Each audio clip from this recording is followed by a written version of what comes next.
In today's video, I'm going to teach you how to insert short date in Excel. If you're working with schedules, reports, or simple logs, a clean, compact date format makes your sheet easier to read and sort.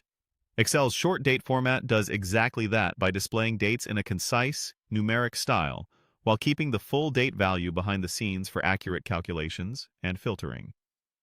Start by selecting the cell where you want the short date to appear.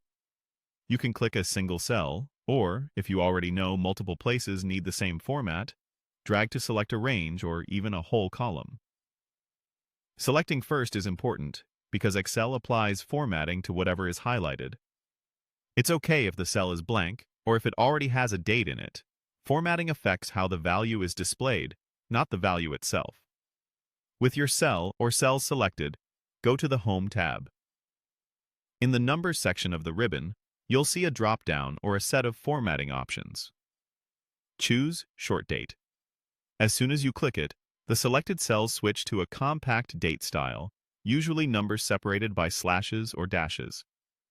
The exact look can vary depending on your regional settings. For example, you might see month, day, year in some regions or day, month, year in others.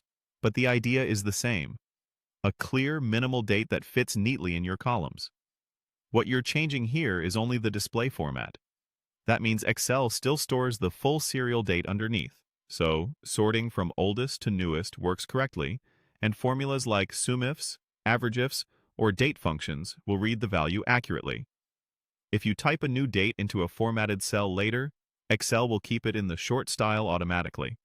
A few quick tips as you work. If you see a row of number signs instead of a date, the column is simply too narrow for the formatted value. Widen the column and the date will appear normally. If a value doesn't change when you apply the short date format, it may be text rather than a true date. Formatting controls appearance, but can't convert plain text. Also, remember that short date follows your system's regional preferences, so if you share the file internationally, viewers may see a local version of the same date. That's it. Select the cell, then choose Short Date in the Numbers section on the Home tab, and you're done. This small change keeps your sheet tidy, consistent, and ready for sorting and analysis. Thanks for watching, and happy spreadsheeting!